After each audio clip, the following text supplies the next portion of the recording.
د پی اس ال ټولو لوبډلو لس میچونه برابر کړل. پوینټ ټیبل تاسو له سکرین باندې ښکاري. هر څه صفا شو. کوئټه ګلیډیټر په 1 پوزیشن راغی، په 2 پوزیشن اسلام آباد یونائټډ، په 3 پوزیشن کراچی کنگ اور په 4 پوزیشن باندې لاہور قلندر جی. اوس د 1 او 2 د کوئټه اور د اسلام آباد به سیمی فائنل وی په 21 تاریخ باندې. نن پکې میچ نشته اور سبا چې کوم دی د کوئټه ګلیډیټر اور د اسلام آباد یونائټډ سیمی فائنل میچ دی. د 1 او 2 پوزیشن فائدہ دا چې کوئټه اور اسلام آباد کې چې کومه لوبډله میچ وګټي به فائنل ته لاړ شي اور چې کومه بایلې به بهر کیږي نه بایلې به سیمی فائنل خو بیا به هم نه بهر کیږي، بیا ور سره بل چانس هم شته.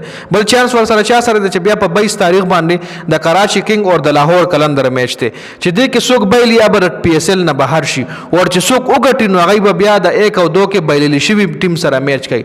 لکه 1 او 2 پوینټ ټیبل کې کوئټه او لاہور، کوئټه اور اسلام آباد کې چې چا بایلې وي نو بیا کراچی کنگ اور لاہور کې چې څوک وګټي ای سره به میچ کوي نو چې هغه کې بیا څوک وګټي او بیا فائنل لا کوالیفای کیږي. پیښوي به خبره ده دوباره در سره ریپیټ کوم. لیټ سپوز په کوئټه اور د اسلام آباد یونائټډ چې په 21 تاریخ میچ ته دا کوئټه وګټلو نو کوئټه به فائنل ته کوالیفای شي اور اسلام آباد چې کوم دی بلا پی اس ال نه بهر کیږي. دی بل میچ انتظار کوي چې کله د کراچی او د لاہور میچ وشي هغه کې لکه لاہور قلندر وګټلو نو دی بیا لاہور قلندر او اسلام آباد یونائټډ به سیمی فائنل کوي نو کې چې څوک وګټي بیا فائنل ته کوالیفای کیږي وای به کوئټه سره فائنل کوي. دا مکمل سیناریو ده. که پوینټ ټیبل تاسو ګورئ نو کوئټه ګلیډیټر ټول نه زیات پوینټس دي 15 پوینټونو سره دی او په 1 پوزیشن راغلی دی. اسلام آباد یونائټډ 12 پوینټونو سره په 2م پوزیشن دی. کراچی کنگ 12 پوینټونو سره په 3م دی.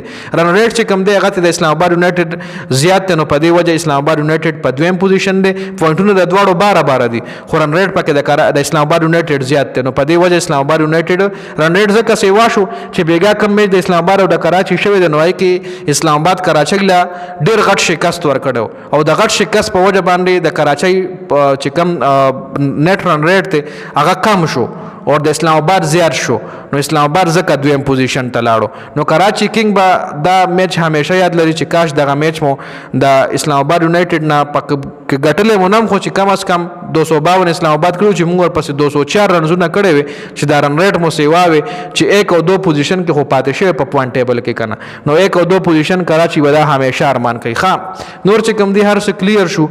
په 21 تاریخ باندې یو سیمی فائنل میچ ته، په 22 باندې بیا کوارټر فائنل دی، په 23 باندې بیا بل سیمی فائنل میچ ته، په 24 چوټي ده او په 25 باندې بیا د پی اس ال 2025 فائنل دی.